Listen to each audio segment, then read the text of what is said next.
Hey everyone, welcome to the P303 Music Blog. I am Mr. Clean, and I have a very special guest today, Mr. Marco Bailey. Marco, how are you? I'm fine, thank you for having me on the show. Thank you. What's going on?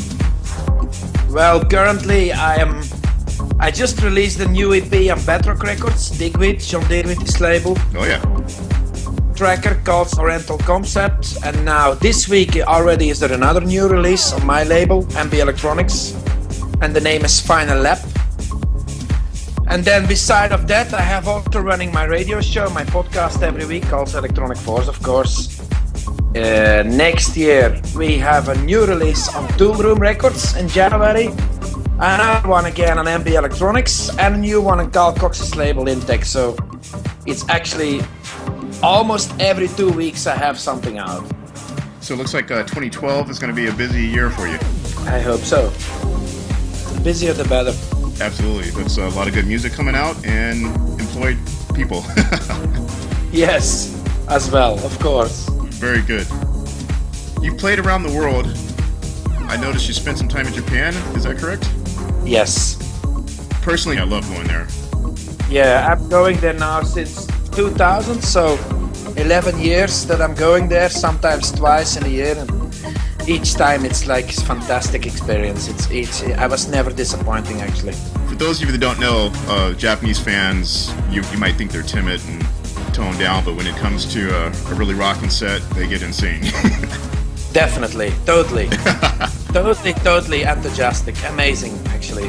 For the DJ, for the artist who is doing the live or a DJ set, it's a good feeling, you know, that you see that the people really going wild.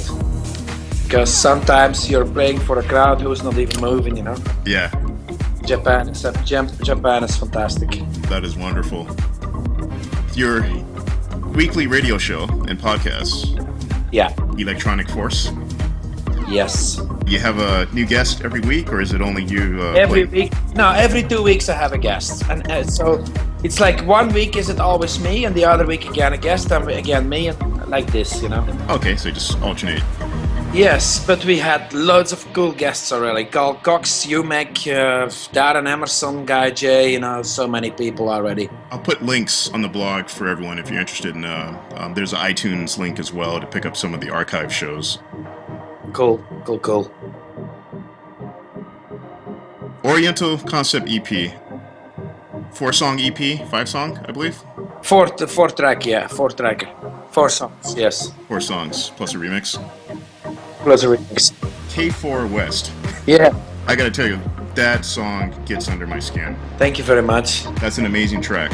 Yeah, I was thinking also that would work the best, but actually it's Lotus working the best. Interesting. Yeah, but you know, me personally also like much more K4 West, but you know, we are not alone on the world, so. Yeah.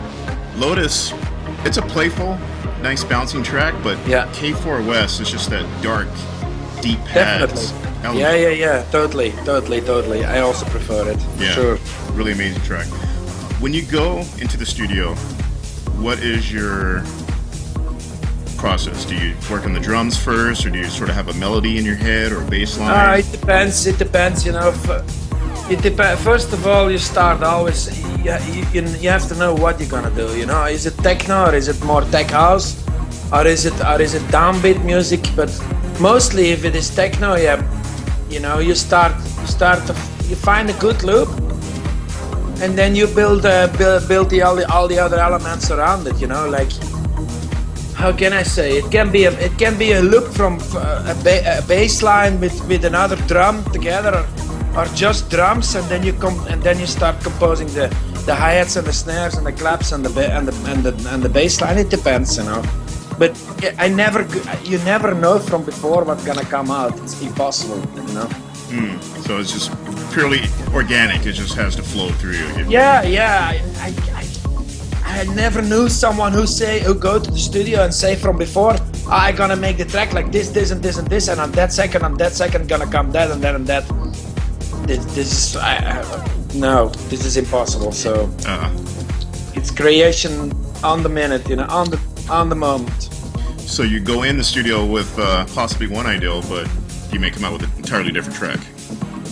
No, not totally different, but you know, when you're busy on a track, and there are always elements who coming up, you know, suddenly with who are appearing without it, you know it, and who are changing, and then you change it again, and you know, it's like a puzzle, you know, it's all the time puzzling, you know what I mean? Yeah. It's putting things together and turning them around and putting them the other way around, and with the effects and stuff. So yeah, it's creating actually, you know. Yeah. The creative process with the help of technology. This is a question that I ask a lot of producers and DJs. Do you see it as hindering the art, or is it propelling it further, making it easier for? Of course, it's making it loads easier. I remember the time when I was making my first record was 1995. Everything was with hardware, you know. Mm-hmm. I had a sampler where you could sample only 2 seconds, and then it was over. You know, and this costed then $2,000 that sampler, and you could only sample 2 seconds. You know what I mean? Right. Nowadays, everything is software, and everything is fantastic and has loads of memory, and you can do 5,000 effects and things, and it's developing all the time, more and more and more and more and more. You know, 15 years ago, it was impossible to make a track with a computer. Yeah. Impossible, out of the question. And nowadays, maybe like 80% is the computer, you know. Let's say sometimes 100%, especially with electronic music. You know? There's some that say that computer element makes it heartless and repetitive and whatnot. But if they really got down into the nitty-gritty and in the session, they would see that the effort that goes into producing a lot of these tracks. No, I think it's only positive. The only negative, what I think, but I don't know if you can call it really negative. But for me, the only negative point is because now everybody in the world who has a small computer, who is a little bit possibilities, can make music, which means that thousands and tons and tons and tons of tracks are coming out, and that's not really healthy, I think. You know, back in the time, you know, you needed quite a good studio to make a good track with loads of equipments, and this is not necessary anymore. So it means they're coming out much more tracks, and some tracks which might be good or not even get attention, or just get wasted, or you know, into the mass what comes out. You know what I mean? That's an interesting point you make. It's quantity versus quality. Yes, but sometimes even there are amazing tracks, but they get no attention because they go away into the smoke of how can I explain it, into what is all coming out weekly. You know, it's impossible. You know, if every DJ has to download and listen to every track that comes out every week, it's totally impossible. He's 24/7 busy. Definitely. And it's impossible, you know. So there might be some great tracks which you don't even know or can't recognize, and of course there is a lot of crap as well. But you know, and this back in the days, I think I remember in the 90s, I went to the record store and I bought 10 or 15 records, and these were the records, you know, and then you played them many times. Now I buy maybe 40 tracks in a week. I'm downloading like 40 tracks in a week, and you cannot expect that you play all the 40 tracks for a long time, because the next week are then another 40, you know.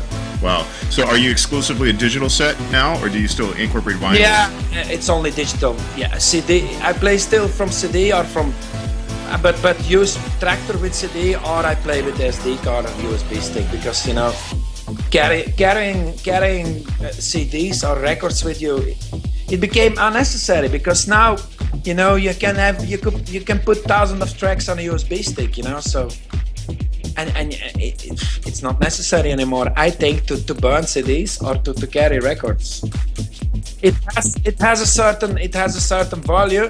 I will never lose my love for vinyl, but you know, I don't know, in kind of possibilities what you can do in a DJ set, it's really small when you play with vinyls, you know. You have a new track you did that day. You want to test it. see what sort of response you get in the club. That's the highlight of everything. That night, you can break a track. That night, and that's fantastic. This was, this is amazing. I can only say it's fantastic. Yeah. I understand you did a guest appearance on the first episode of Music as a Drug with our buddy Corey Biggs, aka Rockstar. Yes. Yeah. I heard the set. That was actually pretty good. Thank you very much. Thank you very much. Is that something that you'll be continuing to do with him? Yeah, definitely. He's an amazing guy. You know, he is so how can I say, so lovely actually. So definitely, I would continue doing stuff for him also, definitely. And those of you that don't know, Corey Biggs from Rockstar Inc. It's a promotion, the whole package. They really do it big. So you should check them out. Check out my man Corey. He actually put us together, me and Marco. Yeah. So he made that possible. It's an amazing person with a big, how can I say, with a big aura. Yes. That's something great, you know. Absolutely. Not everyone has that. So yeah. Tour dates. Anything coming up soon? Yes, actually at the moment now, New Year's Eve is coming. I'm playing on a festival in Barcelona. This looks really nice with Carl Gregg, with James Sabila and Guy Gerber, Funk Devoid and stuff. And then the next day I'm playing in Frankfurt, in Germany. Then January is also some dates in Europe like Switzerland, Spain, where else? Again, Germany. And then, in February I'm going to Asia, and then for March we are looking to do something in America as well. We would love to see you here. Me too. It's been a long time. I was in Los Angeles. Last time I played was in Avalon. Okay. But this is pretty long time ago, so I would really love to come back because, to be honest with you, I really love LA. Really, really love LA. LA needs you. So you got some new tracks coming out, 2012. You got a heck of a tour date starting off the new year. Yep. Any other remixes of other artists that you're working on? Remixes, at the moment, I'm not really working on remixes. It's all original tunes, actually. Okay. Yeah. So, I'm just finishing my EPs for my label and for Intake and for Toolroom. This was already quite a lot of work, and let's see what comes up. I'm always open to do some remixes. Absolutely. Definitely. All right. Back on the vinyl, your EP releases, are they exclusively digital, or will you have vinyl releases as Some well? of them are exclusive digital, and some of them are gonna release on vinyl. Okay. The one which are really going good and played a lot, but people are really gonna definitely release on vinyl also. Oh, that sounds good. Yes. Okay. Well, we're gonna wrap it up there. Thanks for joining me, Mr. Marco Bailey. Thank you very much, sir. We will keep in touch. When you come to LA, you definitely let us know. Or when you come to the US. Definitely. Alrighty. Thank you very much. Thank you. Bye-bye.